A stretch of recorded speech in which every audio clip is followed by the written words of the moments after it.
What is up, YouTube? McIntyre here. What a great video that I have for you guys today. Heroes of the Storm has a PTR patch notes that is up. It is April 6, 2020, and I just wanted to break it down for you guys today. We'll go through it really quickly. I've already read it over, and I kind of pull the big points and parts out for you all. I'm not going to completely read through all the text. If you'd like to do that yourself, I'll post the patch notes in the comments below. Let's go through it now. So the very first thing is this Nexus Anomaly. This is their game-changing kind of things to the game, core mechanics, and what we are getting introduced for this patch is towers, structures, forts, keeps, and cores are all going to now aggro enemy heroes if those heroes target allied heroes. So tower diving, hitting enemy heroes near their towers in front of their forts and keeps is all going to target aggro you until you get out of range or die. Okay, so massive change. This is essentially a League of Legends. It's the exact same way League works. When you dive under a tower, it will not hit you if you don't touch it or touch an enemy hero, but if you touch an enemy hero underneath the tower, then it'll start aggroing you and hitting you. This is a massive change. These attacks are now beams as well. They're no longer snowballs. So before it used to shoot little snowballs, now it's a permanent beam. You can very easily see you're aggroed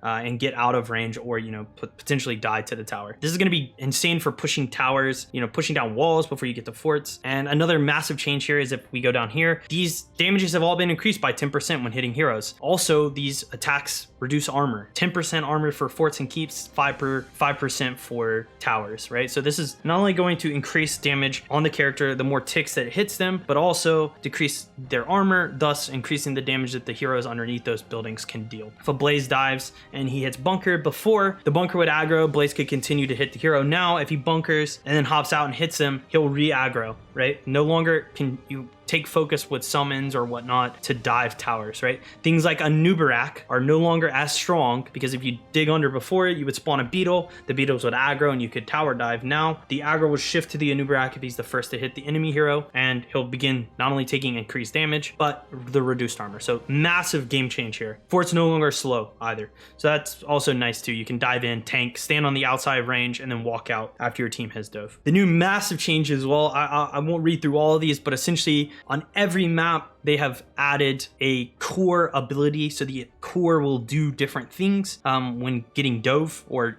pressed. For example, BOE now has every 8 seconds the core will spawn 2 volleys of frozen orbs that explode, dealing 5% maximum health and rooting the enemy heroes for 1.5 seconds. So it's essentially like a mini game around the cores of each map, and as you can see, each of them has their own. Some notable ones that I think are very fun is like Garden of Terror. It shoots out seed pods, and then if you're in those pods, you get polymorph. So that was an old mechanic that the plant queen had when you would get the boss before, when it was kind of more like Dragonshire, and I think that that's fun and unique that they added that, as well as down here, Warhead, every 18 seconds the core is going to shoot a nuke, and then the nuke is going to deal 30% maximum health to an enemy hero hit.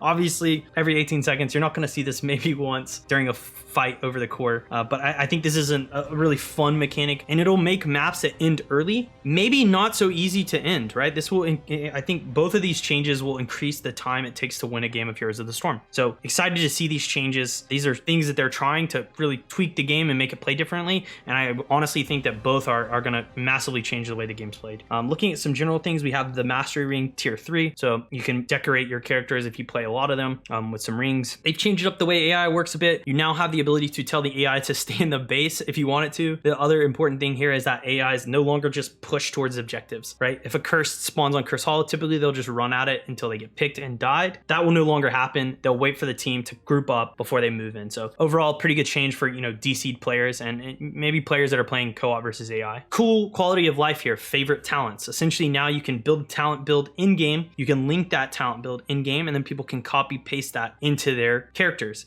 This can be done in the draft screen or the character select screen. More or less, when you're in game now, the talent build that you've chosen, the abilities that are on that talent tier will be highlighted and let you know that these are the ones that you should be taking. This is going to be great for people that are just learning characters for the first time. Their friends can link them a build and they can take that build and try it out, right? You pick Lily, I don't know what to build. Hey, I'll do this in the draft screen really quick, boop, boop, boop. Link them that, they can then plug it in, and they now know the talents that they should be taking in each tier. A great quality of life change. Another massively important quality of life change, Storm League. They have now made it so Masters and Grandmasters can play with everyone. They don't have to be duoed anymore either. The disparity in ranked points, it used to be 5,000. Now if you're grinding a bunch and you want to be a GM1, you can still play with your friends 9 who's Master 5000. There's no longer a rank point gap anymore there. So kind of going back to what they had before, and they even have in the developer comments that they tried it, it just wasn't what they wanted. But they've made changes that the matchmaker should now prioritize Masters with Masters rather than Masters with like a Platinum 1 and, you know, some Rainbows.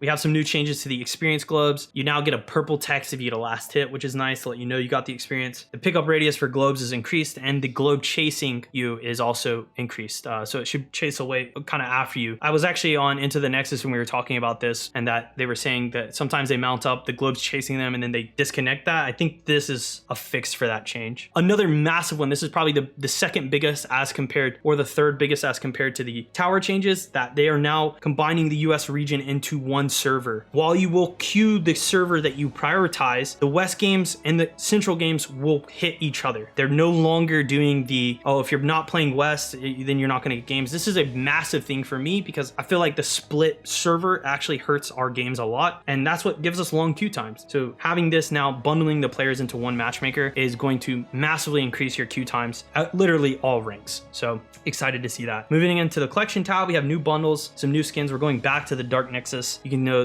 Dark Nexus Alarak, Dark Nexus Gul'dan, but we are introduced with Deathwing, Phoenix, and Tassadar Dark Nexus skins. So these will be really nice. Excited to see what those look like in game. And I really enjoyed that Dark Nexus event, as well as a new Dark Nexus Beast mount. We had the Hound and the Manta before, so that'll be nice, as well as some new portraits. Probably the second or most massive rechange of this patch is going to be the Tassadar Rework. Again, I've kind of already read this through. I'm going to just generalize a lot of this. If you guys want to be more specific and read through each talent tier, you can do that. Again, the patch notes will be in the description. Essentially now, Tassadar has moved from support to an ADC, or a damage dealer. A lot of his traits and things have been moved around. He no longer has a shield for Q, but looking at his trait, his beam now is a channeled beam, right? The attacks still kind of tick up, they slow, but you can charge this up, right? And while it charges, you increase the attack damage of yourself and your mana regeneration. At 100% charge, you gain 3% additional mana per second. After 6 seconds of not attacking, you lose that channel. So that's the new passive. Increases beam as long as he's attacking, and he's increasing his damage and his mana regen. His core abilities, the new shock ray at Q, it's taken over his shield talent. After 0.375 seconds, he casts a electrical beam that will slow and damage all characters in a line. This was actually one thing that me and Paradox had talked about in our Tassadar rework that we wanted to see. Kind of an aggressive slow. Tassadar never really had slows. He didn't have a lot of utility for his team outside of maybe his force wall. So having that in a base kit now is going to increase his ability to, duel in the early game or help his team get picks. Sonic Storm is another thing. The storm sits, the longer they're in the storm, the damage is increased up to 50%, 10% per hit. Hitting an entire team should increase this to maximum damage instantly, and you'll be ticking, it's still very good for wave clearing as well. We now have another change, instead of a heroic force wall, we now have force wall being brought into the core kit. That means they're getting rid of the deep shift, no more Bobby Henkill build. You can't just get out of jail free anymore as Tassadar, but you can force wall from level 1. The wall only lasts for 2 seconds on a 21-second CD, but will pair very nicely with, force wall, Sonic Storm, do your shock ray. So overall, the kit now makes a lot more sense. We have some synergy happening here, and we also are introduced with, force wall moving to a basic ability. We have a new heroic ability, Black Hole. So after a 0.5 cast, launch a black hole that travels in a long line. Everything that it moves past while traveling, it pulls towards the center, and anything touching the center is stunned for 1.25 and takes damage.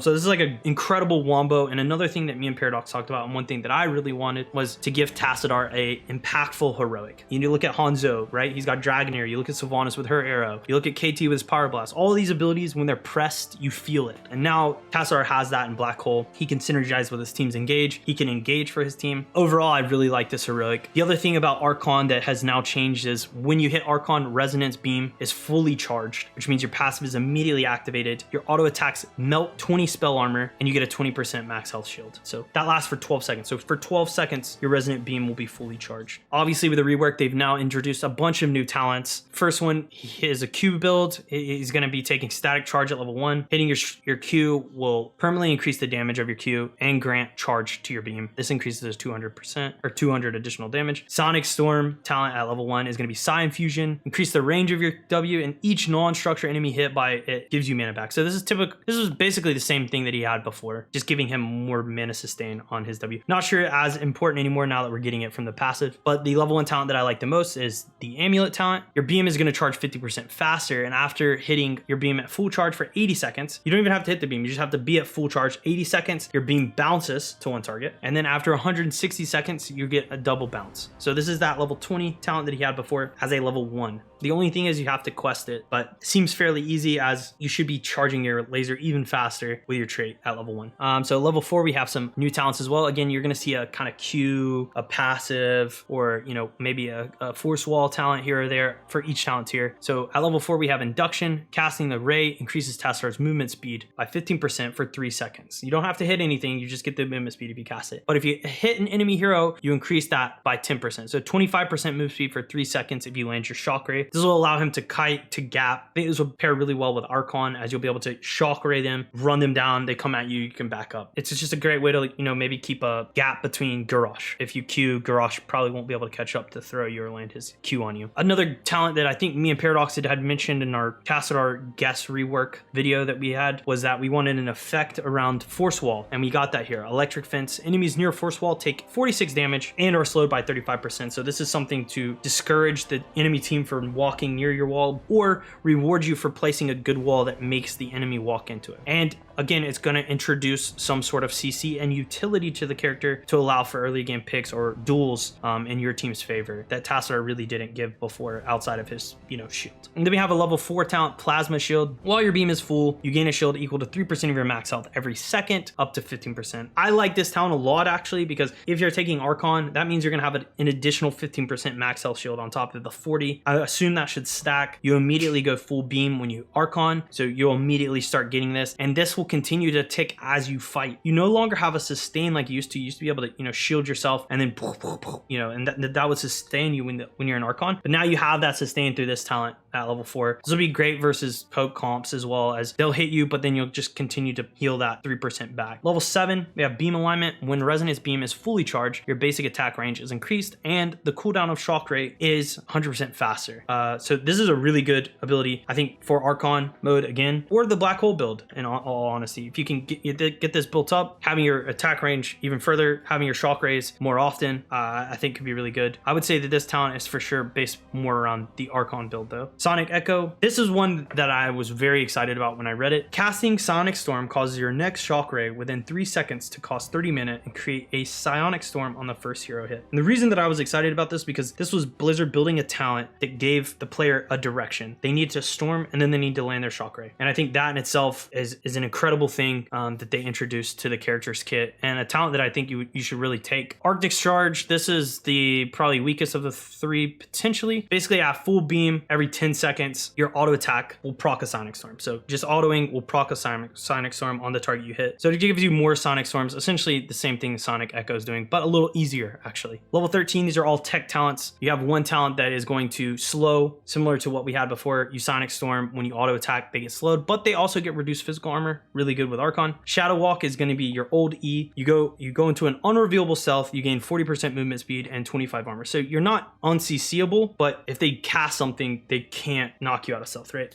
So you're not like purging out of the game. You still exist in the game, but they just can't see you, and you get movement speed and armor. So it's pretty good for like maybe get thrown in by a Garrosh or something. You can also cast it while you're shock raying or black holing. So you can black hole invisible, they won't see it, and then black hole spawns out. And then you have Oracle, which is a really nice talent actually. You get spell armor similar to Cassie, where she has physical armor when she's standing still. You also get health regen, but the most important part is you have clairvoyance, so you can reveal a point in the map every 45 seconds. You have to channel it, but yeah, you get to, let's check the boss. It's a vision talent, so they got rid of his passive, and now they give him a vision talent at 13. Level 16, it's very typical, these type of talents at 16. His first one, Thermal Lance, is his percent health. Second one is Psychic Shock. That's going to be his Sonic Storm, deals damage faster. So if you want to go a more Sonic Storm build, this is your talent. My favorite talent here at this talent tier is Executor's Will. Essentially, when you gain full Resonance Beam, which in my mind when I hit Archon, I have that. I get 15% spell power and all of my abilities refresh 25% faster. And you get that effect as long as you have Resonance Beam. So as long as you have Archon going, you should have full. So you should get a 25% faster, 15% spell power for the whole 12 seconds. And then that pairs even better with, you know, at level 20, Twilight Archon still exists. You can continue to stay in Archon as long as you auto attack and just run it down. It's not going to be as good because you won't be able to sustain yourself as well as you used to, but if someone's healing you, you'll still be able to do that.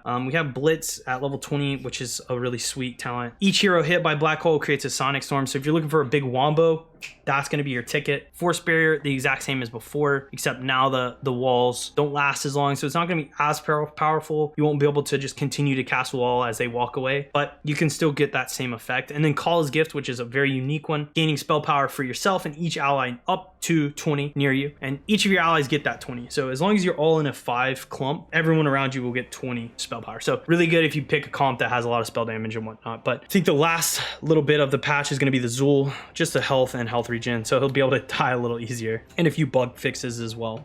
Overall though, this patch is massive. I mean, I need to get a chance to play Tassadar. I'm gonna say it right now, the build that I would probably try and what will be uploaded within the next few days is gonna be at level 1, we're gonna be taking Amulet. At level 4, we'll take Plasma Shield. At level 7, we'll probably take Arc Discharge or Sonic Echo. 13, Feedback. 16, Executioner Will. 20, Twilight Archon. That's my Tassadar build. The top 3 things from this patch: the tower change, massive. Number 1, gonna change the entire flow. The fact that you can get aggroed from towers, damaging heroes near them, game changing, especially the core effects too. I can't even imagine what that's gonna look like. The second most important, US region selection. This is gonna be big for our region. We'll finally be able to hit queues more often. I think the higher players are gonna really enjoy this as well. And then the third, obviously the Tassadar rework. Just so much here, but that's gonna be it for this video, guys. Thank you all so much. Shout out to Heroes Hearth. If you haven't not checked out our channel, check it out. Videos every day of the week. We're doing a lot of work on the channel. Make sure to hit that bell and subscribe. Also check out our Twitch. Every Wednesday we have 3 different Heroes of the Storm shows, tons of different players, tons of different personalities. It's a lot of fun. Thank you guys all so much for hanging out with me in this video today. If you enjoyed, make sure to throw a like. I want to know in the comments section, what do you guys think the best task build is? Obviously I've told you mine. Let me know in the comment section below, what is Tassadar's best build before we try them out, and maybe we'll upload a video with those builds in it. So that's gonna be it for today's video. Again, thank you guys all so much, and until the next time, I'll see you then.